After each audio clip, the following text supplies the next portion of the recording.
Glória a Deus! Esta é uma manhã para vivermos o novo de Deus. Esta é uma manhã para sermos cheios da presença de Deus. Esta é uma manhã para sermos avivados e transformados pela palavra de Deus. Amém? Eu tenho certeza que o Espírito Santo vai ministrar algo novo no seu coração. Então fique atento àquilo que Ele vai falar aqui, porque eu creio que é muito especial e muito necessário para o tempo em que temos vivido. Como o pastor falou, nós estamos em uma série de mensagens durante todo esse mês de outubro. O pastor esteve pregando nos 2 últimos domingos sobre a reforma. No dia 31 de outubro, nós não celebramos o Halloween, nós celebramos a reforma protestante, que é tão importante para nós. Se você está aqui hoje nessa igreja, você foi alcançado pela reforma protestante. Foi um evento que marcou uma geração, que marcou um tempo, um evento que não foi passageiro, mas que continua nos alcançando até hoje. E a reforma, ela foi encabeçada por grandes homens e também mulheres de Deus, que estavam ali lutando para que a verdade da palavra de Deus chegasse ao coração das pessoas. Lutando contra os abusos, os excessos da religião, mas para que o evangelho puro e simples fosse o evangelho verdadeiramente a ser pregado. Mas essa reforma, ela não ficou presa lá no passado. Ela é uma reforma que precisa acontecer ainda nos dias atuais, dentro de nós. Deus não deseja fazer apenas reformas doutrinárias, mas Ele deseja reformar quem eu sou. Ele deseja reformar a igreja e o templo que eu e você somos. Amém? Então esse não foi um evento ou um acontecimento que ficou lá atrás, mas esse é um chamado para vermos o que aqueles homens e aquelas mulheres de Deus fizeram, que hoje ainda eu preciso fazer em mim, que hoje ainda eu preciso ser trabalhado. Quais são as reformas dentro de mim que precisam acontecer para que dia após dia eu esteja sendo mais parecido com Cristo? Eu queria ler um versículo com vocês que está lá em 1 Coríntios 6, do versículo 19 ao 20. Na palavra de Deus nós vamos ver o Senhor dizendo que nós somos templo. E essa é uma palavra muito oportuna para o tema que nós vamos trabalhar, que é a reforma. O versículo diz o seguinte: acaso não sabem que o corpo de vocês é templo do Espírito Santo, que está em vocês, o qual receberam de Deus? Vocês não são de vocês mesmos. Olha como isso é forte. Vocês não são de vocês mesmos. Foram comprados por um preço. Portanto, glorifiquem a Deus com o corpo de vocês. A palavra de Deus está dizendo que nós somos templo, moradia, lugar de habitação do Espírito Santo. Que nós não vivemos mais para nós mesmos, mas que nós temos um dono. E esse dono é o Senhor. E se eu talvez pedisse aqui para você desenhar agora neste momento uma casa, eu acredito que muitos de nós desenharíamos algo muito parecido. Talvez aquela casa com 4 paredes, um telhado, alguns colocariam uma árvore, um jardim, até um sol e uma nuvenzinha ali. Sim ou não? Alguns iam caprichar mais, né? Ia botar cachorro, ia botar uma casa de 1º andar. Mas a verdade é que quando nós olhamos para a casa, essa de fato é uma casa, mas essa é apenas o estereótipo, o que nós vemos por fora. Uma casa, ela é composta por muito mais coisas. Tem cômodos, tem espaços e cada um deles possui um propósito, possui uma missão específica. Nós temos em uma casa quartos, que é o lugar de descanso, que é o lugar da intimidade. Nós temos ali a sala de estar, que normalmente é o lugar de comunhão, onde nós recebemos familiares, amigos, assistimos um filme. Nós temos a cozinha, que é o lugar onde nós somos nutridos, alimentados. E também temos, quem nunca, aquele quartinho da bagunça, onde a gente vai colocando aquela caixa que a gente não usa mais, aquela mala, o que a gente não quer que a visita veja, a gente vai colocando tudo lá. Aqui é muito comum nos Estados Unidos fazer isso na garagem, é ou não é? A garagem tem tudo, menos o carro. E essa é uma casa, ela não é composta só pelo que a gente vê, é composta por muito mais coisas. E assim somos nós. Como templo do Espírito Santo, nós também temos camadas. E essa camada é corpo, alma e espírito. O corpo é a estrutura que as pessoas veem a olhar para nós. É a estrutura da casa, é as 4 paredes com o telhado. A nossa alma é como os cômodos. É na alma onde nós sentimos, onde nós nos relacionamos, onde nós temos as nossas emoções. Está ali guardado na alma. E o espírito é o altar. É o lugar da intimidade. É o lugar da revelação do Espírito Santo. Onde ele se manifesta e fala conosco. E o tema dessa mensagem nesta manhã é quando o templo precisa de reforma. Repita comigo, por favor. Quando o templo precisa de reforma. De tempos em tempos, uma casa ela precisa passar por alguns ajustes. De tempos em tempos, ela precisa renovar a pintura. Às vezes há ali rachaduras, infiltrações, goteiras e a gente precisa fazer reparos. Sim ou não? Sim, a casa ela precisa estar ali constantemente sendo cuidada, porque senão, se ela é abandonada, se ela é descuidada, ela vira uma casa que não tem utilidade, não tem como habitar, porque se torna perigoso. E da mesma forma acontece conosco. O Espírito Santo, ele nos convida a vivermos essa reforma no templo que somos nós. Ele nos convida a olharmos para dentro de nós e avaliarmos como está o nosso corpo, como está a nossa alma, como está o nosso espírito, quais são as reformas que precisam ser feitas para que nós sejamos a habitação que o Espírito Santo merece. Eu não sei você, mas isso é muito forte. Quando nós olhamos para o Antigo Testamento, nós vamos ver que a presença de Deus, ela era manifestada em lugares específicos. O Senhor estabeleceu um tabernáculo, onde a presença dele estava ali.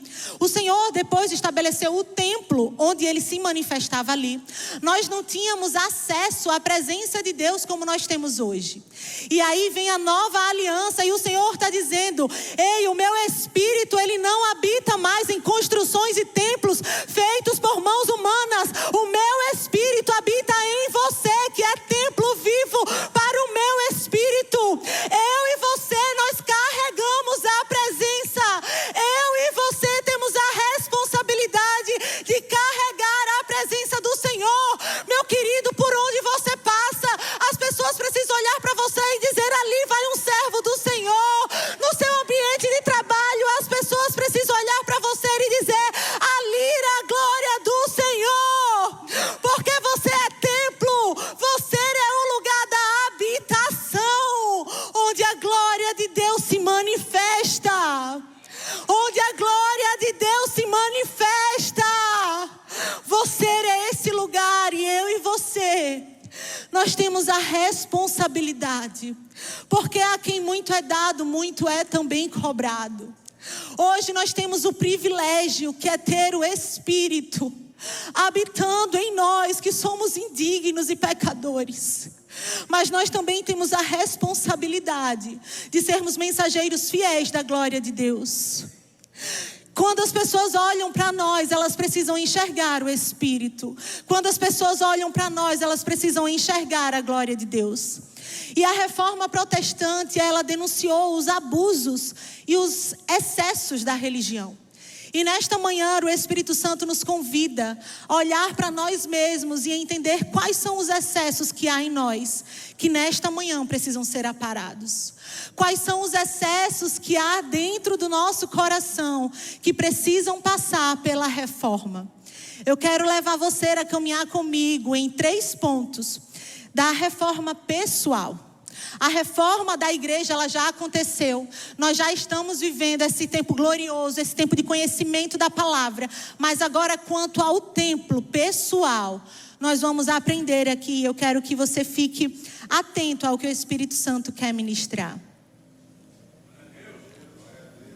Como diz meu pastor, dê um glória a Deus aí enquanto eu bebo uma água. Estou aprendendo, hein? E o primeiro ponto que eu queria falar com vocês é sobre a santidade no corpo. Paulo vai dizer: vosso corpo é templo do Espírito Santo. Isso significa que o nosso corpo, ele não é apenas uma carcaça. O nosso corpo, ele não é um objeto. O nosso corpo, ele é lugar de moradia. Ele é lugar de presença. Ele é lugar de habitação. E como templo, como eu tenho cuidado dessa estrutura que o Senhor me deu? como templo, como eu tenho manifestado a glória de Deus na estrutura que Ele me confiou. Certa vez, um grande avivalista, Robert McShine, eu gosto muito dessa frase dele, é uma frase muito forte. E eu quero que você grave e guarde essa frase no seu coração.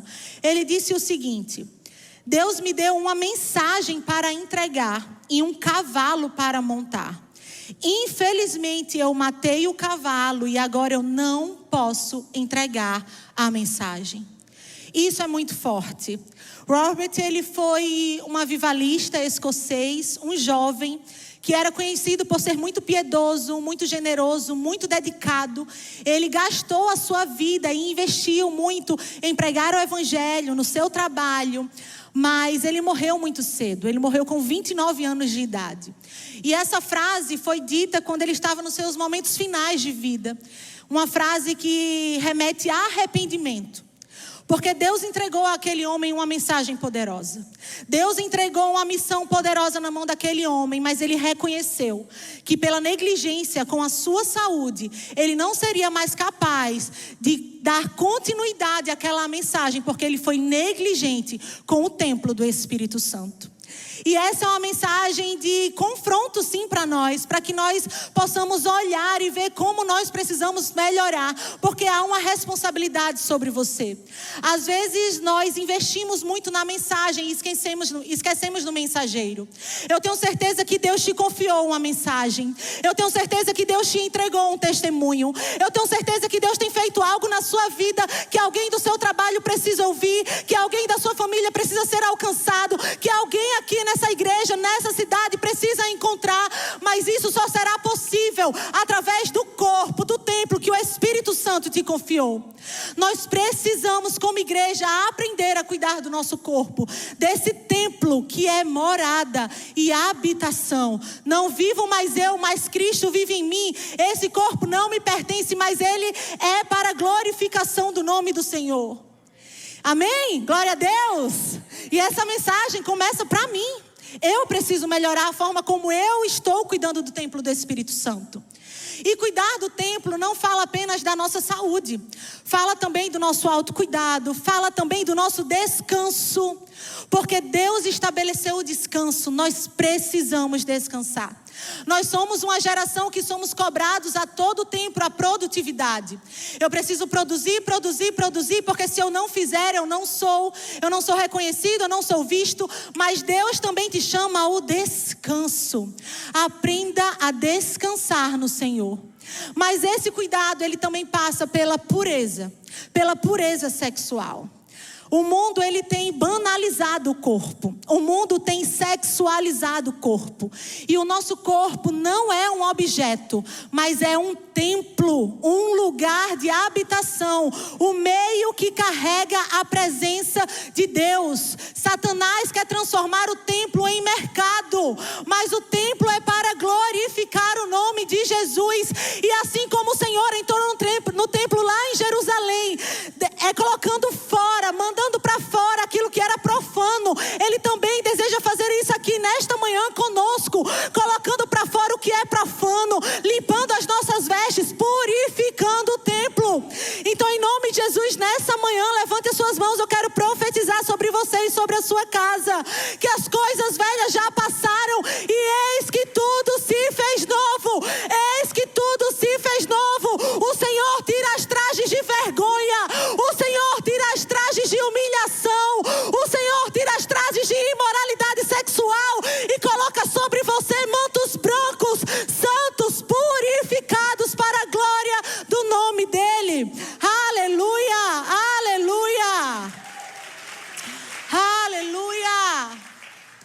E o outro ponto muito importante nessa trajetória da reforma pessoal é a renovação da nossa mente. Olha o que lá em Romanos 12:2 diz: transformai-vos pela renovação da vossa mente. Muitas vezes nós estamos cuidando do templo. nós estamos nos alimentando bem, nós estamos vivendo esse lugar e esse caminho de santificação, porque a palavra de Deus vai dizer: sem santificação ninguém verá a Deus. Ninguém verá a Deus. Quando você vive esse processo e decide renunciar a si mesmo, viver, pagar o preço para viver a santificação, você vai viver níveis mais profundos de intimidade com Deus. Você vai ter revelações mais profundas sobre quem Deus é e sobre o que Ele quer fazer na sua vida. Todo aquele que quer viver níveis de intimidade com Deus precisa compreender que a santificação é o passo inicial para conhecer o coração de Deus e viver o extraordinário. Então eu creio que à medida que você dá passos de fé, de renúncias, de encorajamento para viver a santificação no seu corpo, Deus também vai te levar a níveis mais profundos de revelação. Se prepare para viver novos níveis de revelação da palavra. Não se espante se você estiver dormindo e ser acordado pelo Espírito Santo. Não se espante se você estiver no meio da rua e Deus te entregar uma palavra para alguém, porque o preço para viver a santificação também te leva a desfrutar da presença e das dádivas do reino espiritual. Aleluia. Mas muitas vezes a carcaça está bonita, o corpo está bonito, e nós esquecemos da essência. E a mente é o lugar da essência. A mente é o lugar onde nós precisamos trabalhar e purificar. Satanás, eu costumo dizer que a Joyce Meyer tem um livro sobre esse tema, o campo de batalha da mente. Satanás usa a sua mente como um lugar para jogar ideias, desejos, pensamentos. Foi assim que ele fez lá no Jardim do Éden. Eva estava lá e Satanás implantou uma dúvida, um pensamento. Eva, e se? E se você comer do fruto? Você vai se tornar imortal. Você vai conhecer o bem e o mal. E se? E se? E aquele pensamento, ele foi fermentado ali dentro de Eva, até que se tornou uma atitude. O pecado, ele nunca começa com a atitude em si. Ele começa com o pensamento que não foi tratado. No desejo que não foi tratado, mas foi alimentado. Na ambição e no egoísmo que foi ali fermentado no coração. A inveja que nós deixamos que avançasse e invadisse a nossa mente e também o nosso coração. E a nossa mente, os nossos pensamentos, eles são como infiltrações na nossa casa. Talvez você já passou por isso, e aqui, como é muito úmido, é muito comum de acontecer. Você vê mofos na parede, ou então você vê alguma infiltração. Ela começa ali pequeno. E às vezes a gente fala, não, é pequeno, daqui a pouco seca, daqui a pouco resolve. E quando nós vamos ver, aquela infiltração já pegou a parede inteira, já danificou um móvel, já mofou as roupas, já está passando para o outro cômodo, porque começa pequeno, mas se nós dermos continuidade e não tratarmos, aquilo se torna algo muito maior. E os nossos pensamentos, eles são dessa forma. É como o quarto escuro, é como o quarto da bagunça, onde as pessoas não têm acesso. É onde estão os seus maiores medos, as suas maiores inseguranças, os seus maiores temores, onde só você e Deus conhecem. Quem aqui já se hospedou no Airbnb? Maioria, né? Eu acredito que a grande parte aqui já experimentou isso que eu vou dizer. Quando nós chegamos no Airbnb, que normalmente é a casa de alguém que é alugado, como um hotel, né? Lá tem um quartinho fechado, onde o dono fecha e ele não nos entrega a chave. Ali ele guarda seus segredos, ali ele guarda cofre, ali ele guarda algumas coisas. A gente não sabe, a gente não tem acesso. Aquele quarto está fechado e a gente só tem acesso se o dono nos der a chave. E assim é com a nossa vida perante o Senhor. Existem áreas e existem quartos que estão trancados e que o Senhor sabe o que tem lá. O Senhor conhece o que está lá, mas Ele não vai entrar se nós não dermos acesso a Ele.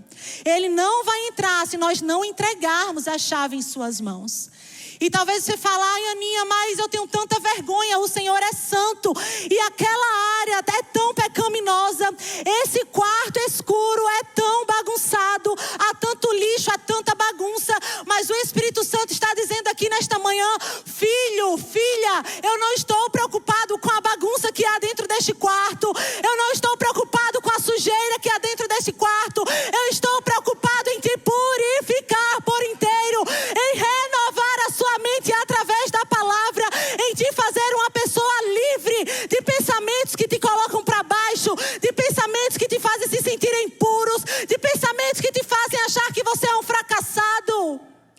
O Senhor deseja visitar os quartos escuros nesta manhã das nossas vidas e da nossa mente. E a boa novidade é que a palavra é o filtro que purifica todos esses pensamentos. A reforma, ela começou pela palavra. A reforma protestante começou quando eles se voltaram para a palavra. A palavra, ela tem poder de renovar a nossa mente. A palavra tem poder para nos libertar de nós mesmos e dos pecados que estão aprisionados aqui dentro de nós. E eu quero liberar sobre você nesta manhã e profetizar sobre cada mente que talvez está cativa em seus medos, em pecados, no passado, em inseguranças, em nome de Jesus. Nessa manhã o Senhor está visitando a sua mente, purificando os seus pensamentos. A sua mente não é um lugar de projeção de Satanás, mas é um lugar de vida e vida de Deus.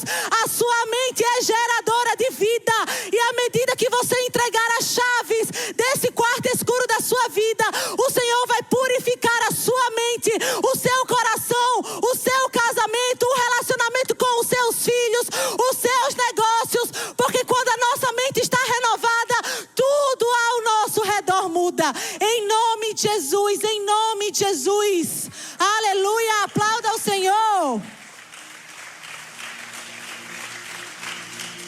Você não é escravo. Você não é escravo. O Espírito Santo, ele não deseja apenas te visitar. O Espírito Santo, ele deseja habitar. E o morador, ele tem acesso a todos os cômodos. Permita que ele te visite. A vida em abundância para você. Ele não te quer escravo dos seus medos, dos seus pensamentos ou dos pecados. Ele te quer livre, em nome de Jesus.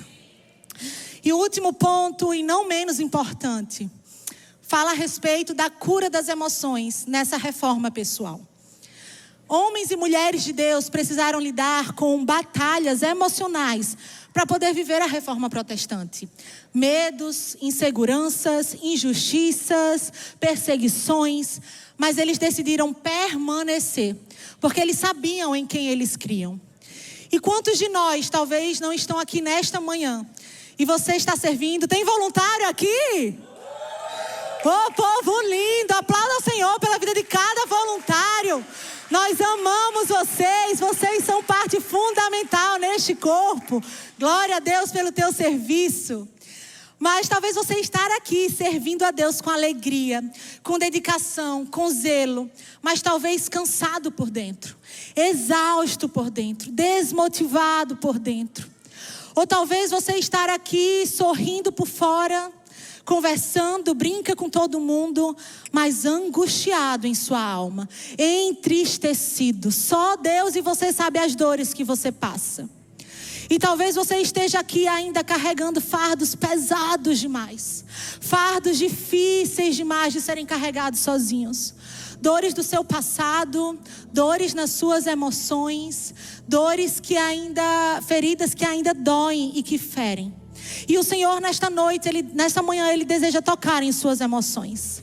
O oleiro Jesus, aquele que nos molda perfeitamente, Ele deseja acessar as suas emoções. Ele deseja tocar nas suas feridas. Lá no Salmo 147, versículo 3 diz: só Ele cura os de coração quebrantado e cuida das suas feridas. Só o Senhor.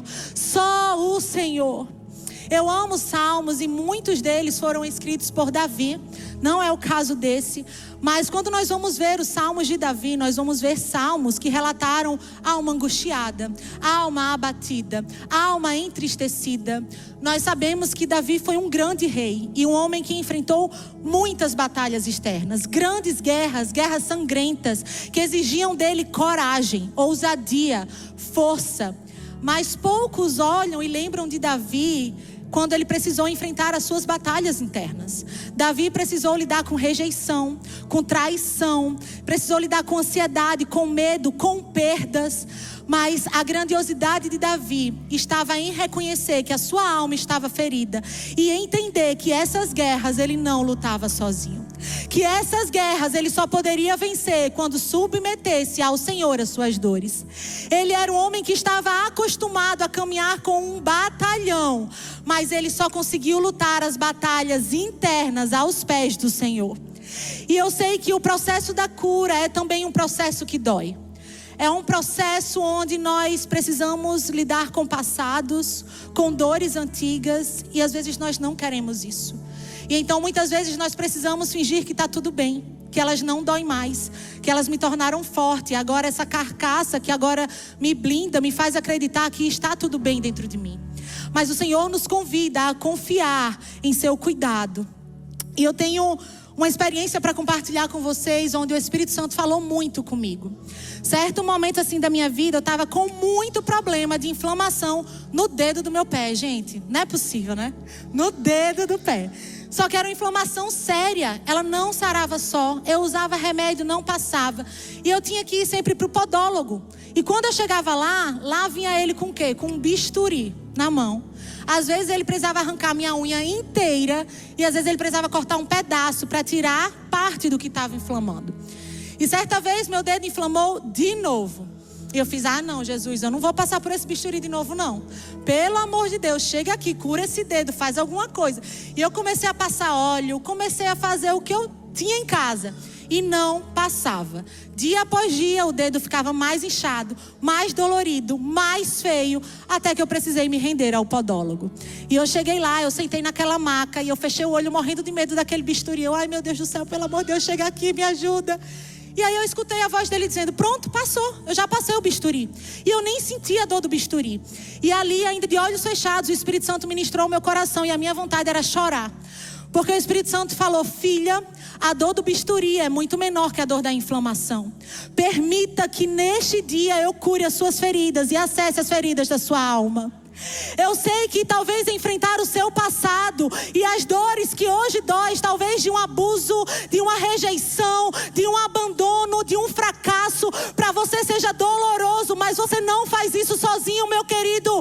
Deus não quer que você caminhe apenas como um filho ativo.